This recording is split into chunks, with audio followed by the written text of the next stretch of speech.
Hi everyone, welcome to the part of MCQ solving. In May 2016, the MCQ question starts from question number 10 and then up until 24. Which element is in the D block of the periodic table? For an element to be in the D block of the periodic table, it would have to have subshell that fills at the D block. However, we can do this answer simply by looking for the element in the periodic table. Now, we know that selenium is a group 4. Selenium is a group 6, antimony, group 5, lead is a group 4. As you can see, this leaves us only one option, which is tantalum. Proton number 73 is in the D block of the periodic table. So this one, tantalum, is our correct answer. Which species contains an element with an oxidation state of +4? Very good question. Now, in each of the cases, we can find out the oxidation state as follows. We can use the for the unknown, for example, nitrogen, X, the two oxygens are -2 times 2. The whole thing has a charge of +1. So X minus 4 equals to +1. X is equals to +5. As you can see, nitrogen here has oxidation state of +5. Then we can keep repeating the same process for every one of them. So by repeating the same process, the chlorine in the chlorate has a charge of X minus 6 equals to -1.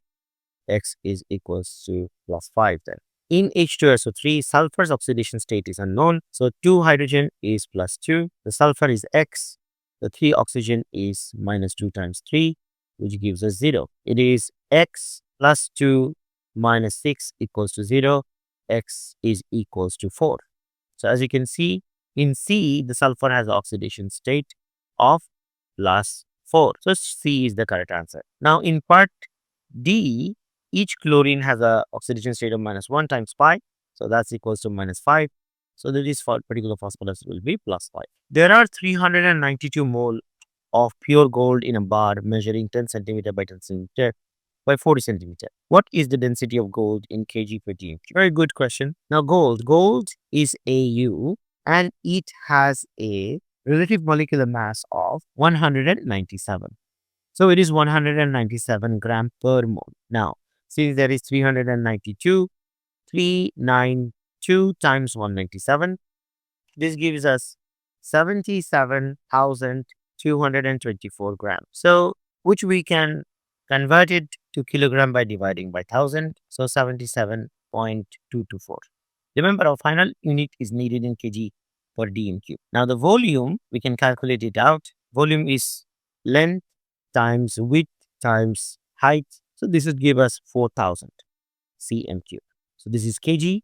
We need to convert this into dm cube by dividing with 1000. So 4 dm cube. So 77.224 kgs divided by 4 dm cube gives us 19.306 kg per dm cube. So this would be option B, would be the correct answer. The ions of isotopes of iron ore, the ions of two isotopes of iron are 53 Fe2 plus, 56 Fe2 plus. Which statement is correct? The ions of both isotopes have the electronic configuration of such. As you can see in this electronic configuration, there is a big flaw. Electron lost from the outer shell will always be from 4s2. So we must eliminate that. Okay. Now, in both cases, the atomic number, because it is iron, will be 26.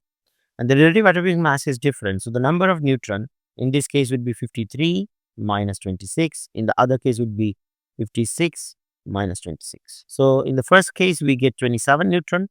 And in the second case, we get 30 neutron. The ions of both the isotopes contain 26 neutrons. That would not be a correct information because they're isotope. 53 Fe2 plus has fewer protons than Fe2 plus. See, proton number is something that is the identity of an element, so cannot be changed just because they have different mass number. After acceleration to the same kinetic energy, Fe2 plus 56 will move more slowly than the Fe2 plus 53. Yes, because this is heavier. Heavier isotopes move slowly, but still has the same kinetic energy, but it will move slowly because its mass is greater. The successive ionization energy for element X are shown in figure 3. So we can see that there is a large jump between the third and the fourth. So whichever element this belongs to must have 3 electrons in the outer shell. 3 electrons in the outer shell. Out of this, choices can be aluminium and boron. However, boron has only 5 electrons. As we can see, here we have more than 5 electrons, so must be aluminium. Which of these decreases down the group 2? Now we know that many things decreases down the group 2. One of them can be first ionization energy, because down the group 2, the ions, an example, beryllium, which would have 2 shells and having 2 and 2 electron in each of the shells.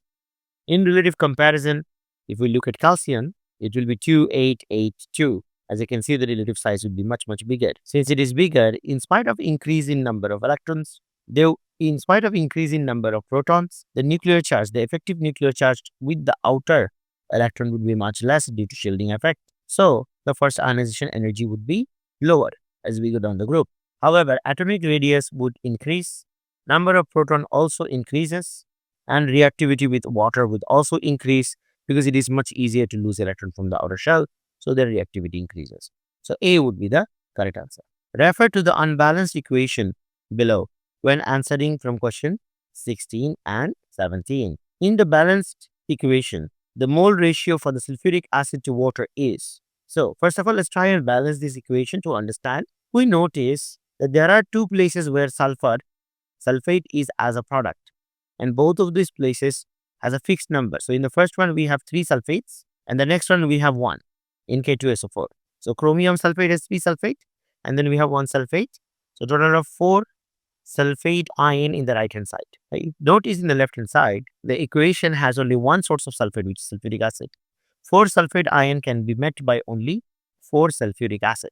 So this gives us 4 as the first number. So we can see 2 of the options could be correct, C and D. 1 and 2 would not be correct because sulfuric acid number is not 1. Then to balance for the hydrogen, it is interesting because if you notice in the left hand side, there is 3 hydrogen plus 4 hydrogen, total of 7 hydrogen. So in the right hand side, only one source of having the hydrogen would be water. So 7 hydrogen total. So 4 to 7, C is the correct answer. So we'll circle the number 17. What is the reducing agent in this reaction? What is a reducing agent? A reducing agent by itself oxidizes, meaning loses electron, and helps next element to gain electron. Helps another element to gain electron. Helps someone else to reduce basically. So reducing agent. Now in most of these cases, all right, we know that their tendency of taking electron or losing electron. Hydrogen does not have any electron here.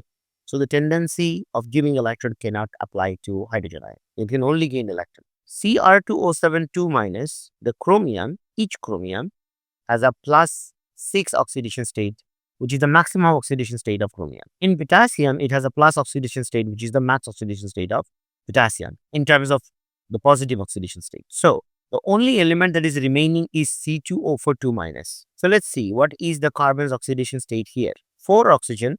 So the 2 carbon, we can write it as 2x. And the 4 oxygen is minus 4 times 2 with the overall charge of minus 2. The 2x is equals to minus 2 plus 8, and x is equals to plus 6 over 2, which is equals to 3. Since carbon has the ability to go from plus 3 oxidation state to carbon, which is plus 4 oxidation state. An example of plus 4 oxidation state would be carbon dioxide, where carbon is plus 4 oxidation state. So this is the only one that can lose electron. And the other ones, as you can see, as explained, that they cannot lose electron because they are already in their maximum positive oxidation state. So they will not lose it any more electron. 18. Which substances exist as a macromolecule? From here, we know that copper is a metal. It has metallic bonding. MgO is a ionic solid. So it has lattice structure. And P4O10 is simple molecular. However, silicon dioxide can form one single bond with each oxygen, and each oxygen can bond with 2 silicons, and the process continues, giving an infinitely large structure possibility. So silicon dioxide would be the macromolecular structure out of the 4.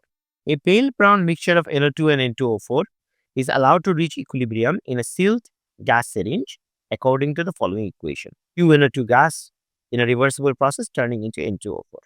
We know that NO2 would be brown and N2O4 would be colorless. And if you don't know it, that's not a problem, but then might be helpful because the color change is there. When the plunger is pushed further into the syringe, the pressure increases and the mixture become paler in color. Increasing pressure causes the reaction to move towards the colorless direction, which is N2O4. When the syringe is placed in a hot oven, the mixture becomes darker in color. So it can easily refer that the reverse reaction of producing NO2, which is brown in color, is endothermic. Which of the following statement is correct? So let's see. First statement says NO2 is brown and the forward reaction is exothermic. Yes. Statement A is correct because the reverse reaction by their explanation is endothermic. Which molecule has the largest dipole? In a question like this one, the molecule needs to be drawn in order to understand the lone pair and the bond pair. So chlorine has 7 electrons in the outer shell, 3 bonded with fluorine. So as we can see, it's an expanded octet. So now the total number of outer shell electron becomes 10. 6 electron with the FCl bond, and then 4 more electrons would be remaining, which are unbonded. So 2 lone pairs are there. With BF3, the molecule has 3 electrons. Boron has 3 electrons, which is single covalently bonded shape with 3 fluorine. So equally distributed, the molecule must be nonpolar. But we're looking for largest dipole bonded with fluorine. Since it is 6 fluorine expanded octet for the sulfur, however, they are equally distributed, and CCF4 is the same case here where the fluorines are equally distributed. So only possibilities with the lone pair would be ClF3.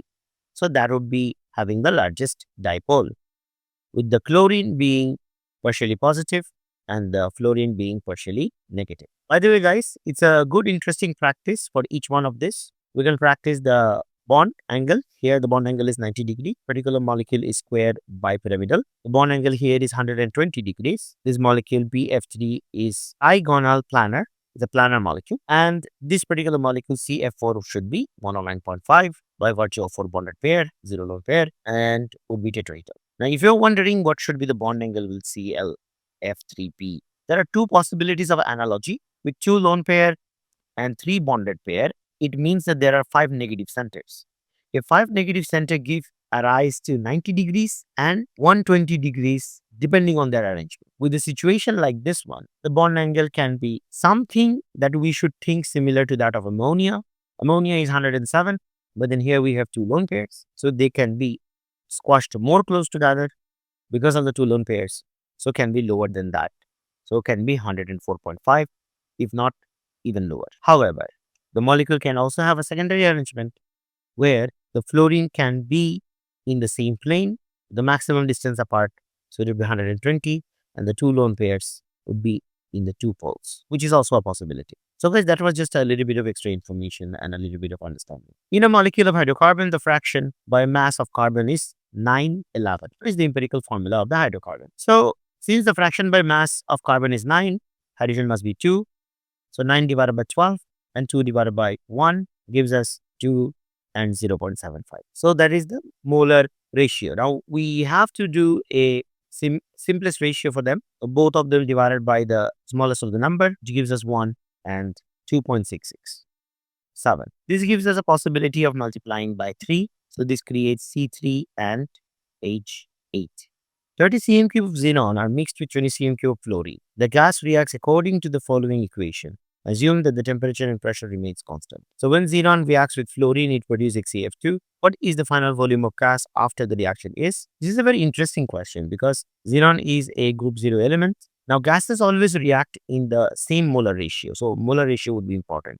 So the reaction is 1 mole ratio 1 mole, and produced product is also 1 mole. 30 mole of xenon we started with, 20 mole of fluorine we have started with, which turned into product. So 1 mole ratio of fluorine on the other side would be 20 XeF2. So 20 minus 20 and 30 minus 20. The reason why gases react in the same ratio, because when it comes to their number of moles, their moles are related to volume. So unreacted Xe is 10 cm cube, and this one, the 1 F2 that is reacted would totally go to 0. And the produced XeF2 would be 20 cm cube. So 10 cm cube, 20 cm cube, a total of 30 cm cube would be produced.